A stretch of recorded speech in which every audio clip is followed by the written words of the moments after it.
My Lords, it not being convenient for Her Majesty personally to be present here this day, she has been pleased to cause a commission under the Great Seal to be prepared for proroguing this present Parliament.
Let the Commons know that the Lords Commissioners desire their immediate attendance in this House to hear the Commission read.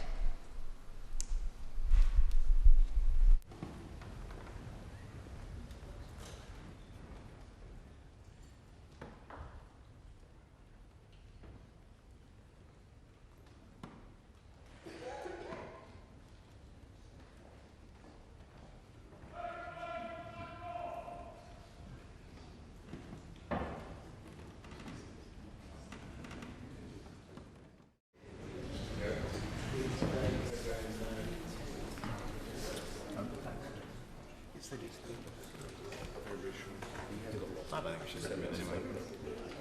Go away. You stop for a loo break. Yeah. Kit Kat.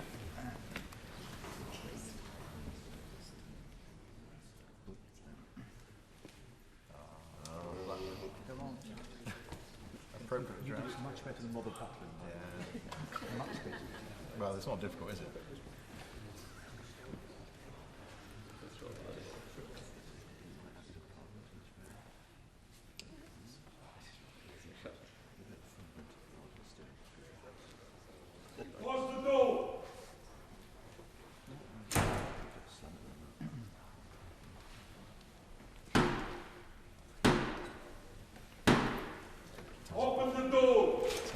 Black Rod! Yeah.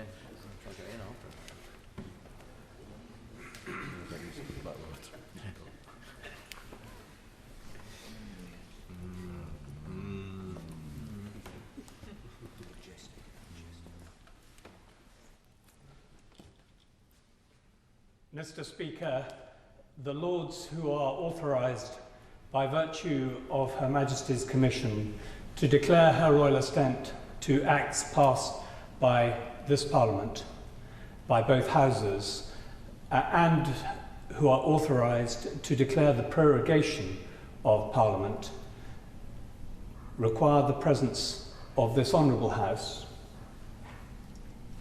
in the House of Peers.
the House of Commons.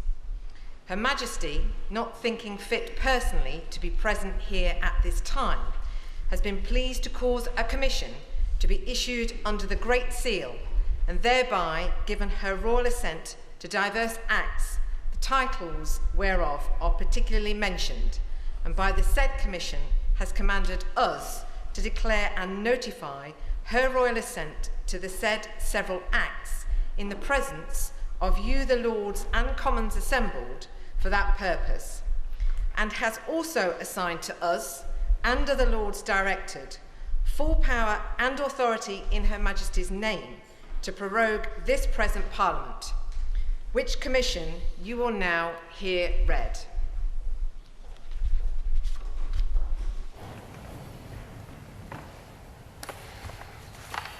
Elizabeth II, by the grace of God, of the United Kingdom of Great Britain and Northern Ireland, and of our other realms and territories, Queen, Head of the Commonwealth, Defender of the Faith, to our right trustee and right well-beloved, the Lords spiritual and temporal, and to our trustee and well-beloved, the knights, citizens and burgesses of the House of Commons, in this present Parliament assembled, greeting. Forasmuch as in our said Parliament diverse acts have been agreed upon by you, our loving subjects, the Lords spiritual and temporal, and the Commons, the short titles of which are set forth in the schedule hereto. But the said acts are not of force and effect in the law without our royal assent. And forasmuch as we cannot at this time be present in the higher house of our said Parliament, being the accustomed place for giving our royal assent to such acts as have been agreed upon by you, our said subjects, the Lords and Commons, we have therefore caused these our letters patent to be made, and have signed them, and by them do give our royal assent to the said acts, willing that the said acts shall be of the same strength, force, and effect as if we had been personally present in the said higher house, and had publicly and in the presence of you all assented to the same. Commanding also our well-beloved and faithful counsellor, Michael Andrew Gove, Chancellor of Great Britain, to seal these our letters with the great seal of our realm, and also commanding the most reverend Father in God, our faithful counsellor, Justin Portal, Archbishop of Canterbury, Primate of all England and Metropolitan, our well-beloved and faithful counsellors, Michael Andrew Gove, Chancellor of Great Britain, Frances Gertrude Clare, Baroness de Souza, Lord Speaker, Tina Wendy, Baroness Stowell of Beeston, Lord Privy Seal, James Arthur David, Lord Hope of Craighead,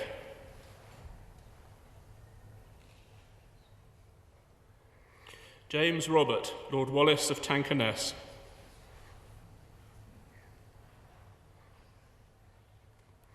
Angela Evans, Baroness Smith of Basildon, or any three or more of them, to declare this our royal assent in the said higher house, in the presence of you, the said Lords and Commons, and the Clerk of our Parliaments to endorse the said acts in our name, as is requisite, and to record these our letters patent and the said acts in manner accustomed. And we do declare that after this our royal assent, given and declared as is aforesaid, then and immediately the said acts shall be taken and accepted as good and perfect acts of Parliament, and be put in due execution accordingly. And whereas we did lately for divers difficult and pressing affairs concerning us, the state and defence of our United Kingdom and Church, ordain this our present Parliament to begin and be holden at our city of Westminster, the 18th day of May in the 64th year of our reign, on which day our said Parliament was begun and holden, and is there now holden. Know ye that for certain pressing causes and considerations, us especially moving, we have thought fit to prorogue our said Parliament. We therefore, confiding very much in the fidelity, prudence and circumspection of you, our commissioners aforesaid, have, by the advice and consent of our council, assigned you our commissioners, giving to you, or any three or more of you, by virtue of these presents, full power and authority in our name to prorogue and continue our present Parliament at our City of Westminster aforesaid, from Wednesday the 11th day of May, Thursday the 12th day of May, or Friday the 13th day of May, until and unto Wednesday the 18th day of May, there then to be holden. And we command you that you diligently attend the premises and effectually fulfil them in manner aforesaid. We also strictly command all and singular our archbishops, bishops, lords, baronets, knights, citizens and burgesses, and all others whom it concerns to meet at our said Parliament by virtue of these presents, that they observe, obey and assist you in executing the premises as they ought to do. In witness whereof, we have caused these our letters to be made patent.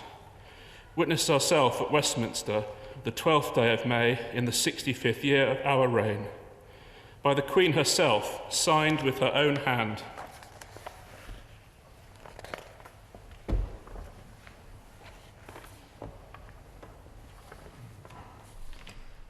In obedience to Her Majesty's commands, and by virtue of the commission which has been now read, we do declare and notify to you, the Lords Spiritual and Temporal and Commons in Parliament assembled, that Her Majesty has given her royal assent to the several acts in the commission mentioned, and the clerks are required to pass the same in the usual form and words.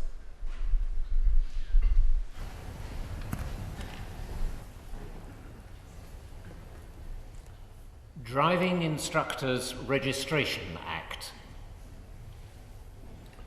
La Reine le vote. Criminal Cases Review Commission Information Act. La Reine le vote. House of Commons Members Fund Act. La Reine le vote. Immigration Act. La Reine le vote. Energy Act. La Reine le vote. Armed Forces Act. La Reine le vote. Housing and Planning Act. La Reine le vote.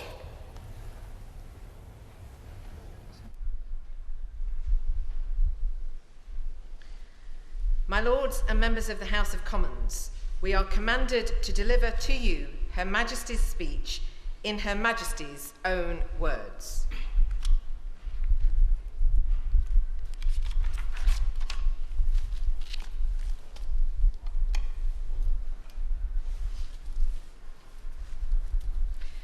My Lords and members of the House of Commons, my government's legislative programme has pursued a one-nation approach, helping working people by supporting aspiration and opportunity.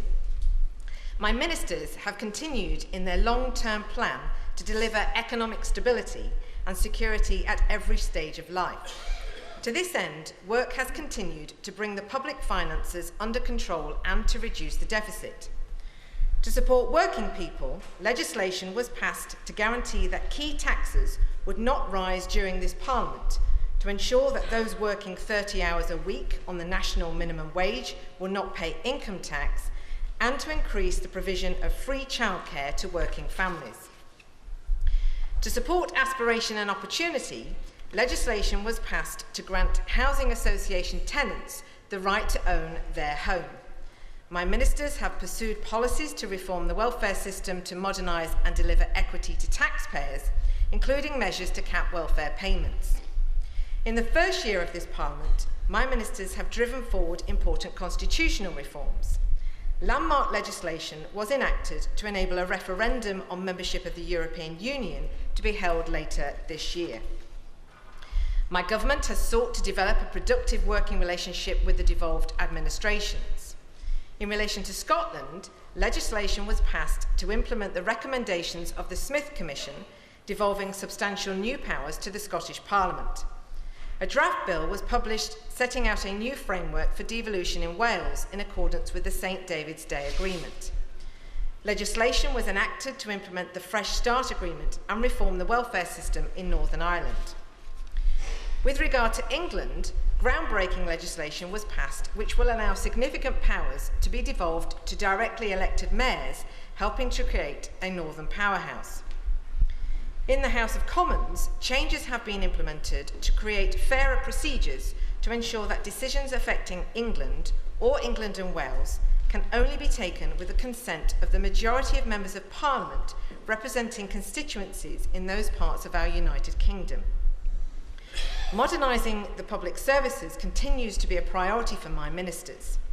Newly enacted legislation will deliver transparency to the way in which trade unions operate and will protect essential public services from strike action. Legislation was passed to improve schools, with new powers to turn around failing and coasting schools and create more academies. This legislation also made provision to establish regional adoption agencies in England to ensure every child can be provided with a stable home. It has been a key priority for my government to achieve a strong, sustainable and balanced economy where the benefits are more evenly shared across the country and between industries. New legislation passed in this session will ensure that the Bank of England is well equipped to fulfil its vital role of overseeing monetary policy and financial stability. A Small Business Commissioner was established in statute to help small businesses compete and grow. Legislation was also passed to ease the regulatory burden on businesses. To help build a modern competitive workforce, the Institute for Apprenticeships was established as part of the drive to create 3 million high-quality apprenticeships. In recognition of the vital role charities play, legislation was passed to give the Charity Commission new powers to protect the integrity of such bodies by preventing abuses of charitable status. The defence of the realm is an utmost priority for my government. In this session, legislation has been passed to support our gallant armed forces. My ministers will continue with legislation to provide a new framework to govern the use and oversight of investigatory powers by law enforcement and the security and intelligence agencies. My ministers have pursued policies to reform the criminal justice system, including new legislation to improve the integrity and effectiveness of the police and a comprehensive new framework to ban the new generation of psychoactive substances. The new Immigration Act will provide powers to tackle illegal working and the exploitation of workers and make it easier to deport those with no legal right to remain. The Duke of Edinburgh and I were pleased to welcome His Excellency the President of the People's Republic of China and Madame Peng in October, during whose visit my government launched a new partnership with China. We enjoyed our 5th state visit to Germany in June and our visit to Malta in November for the Commonwealth Heads of Government meeting. My government has continued to play a leading role in world affairs, promoting British interests and values and protecting British citizens abroad, including in response to terrorist attacks in Tunisia, France, Belgium and elsewhere. My ministers have been at the forefront of the European Union and international response to Russian aggression in Ukraine, successfully ensuring the maintenance of tough sanctions. My government has played a leading role in the global coalition against Daesh and co-hosted the London Syria conference, which secured commitments to help refugees in Jordan, Lebanon and Turkey. With European Union and other international partners, my ministers have worked to address irregular migration across the Mediterranean and its causes. The United Kingdom played a key role in delivering the Paris Climate Change Agreement. Members of the House of Commons, I thank you for the provisions which you have made for the work and dignity of the Crown and for the public services. My Lords and members of the House of Commons, I pray that the blessing of Almighty God may rest upon your councils.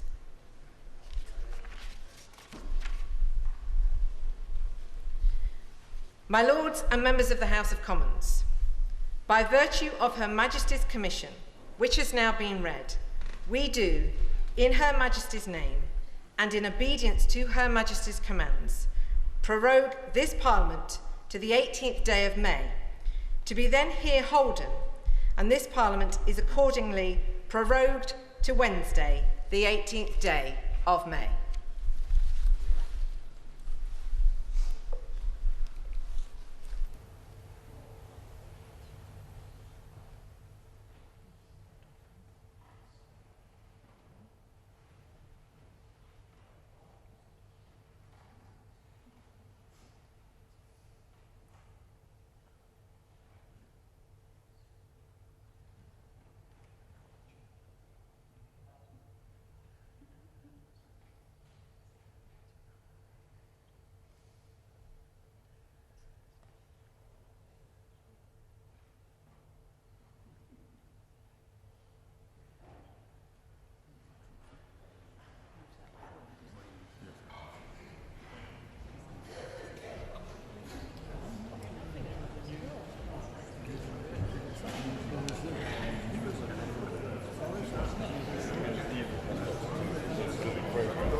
Order. I have to acquaint the House that the House has been to the House of Peers, where a commission under the Great Seal was read, authorising the royal assent to the following acts: Driving Instructors Registration Act 2016. Very good.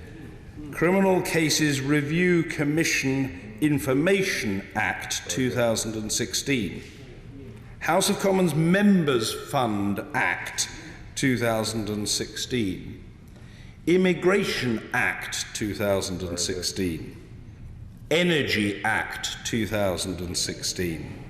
Armed Forces Act 2016. Housing and Planning Act 2016. I have further to acquaint the House that the Baroness Stowell of Beeston, one of the Lords Commissioners, delivered Her Majesty's most gracious speech to both Houses of Parliament in pursuance of Her Majesty's command. For greater accuracy, I have obtained a copy and also directed that the terms of the speech be printed in the journal of this House. Copies are being made available in the vote office. The Commission was also for proroguing this present Parliament, and she said, "My Lords and members of the House of Commons, by virtue of Her Majesty's Commission, which has now been read, we do, in Her Majesty's name and in obedience to Her Majesty's commands, prorogue this Parliament to Wednesday, the 18th day of May, to be then here holden, and this Parliament is accordingly prorogued to Wednesday, the 18th day of May. Order.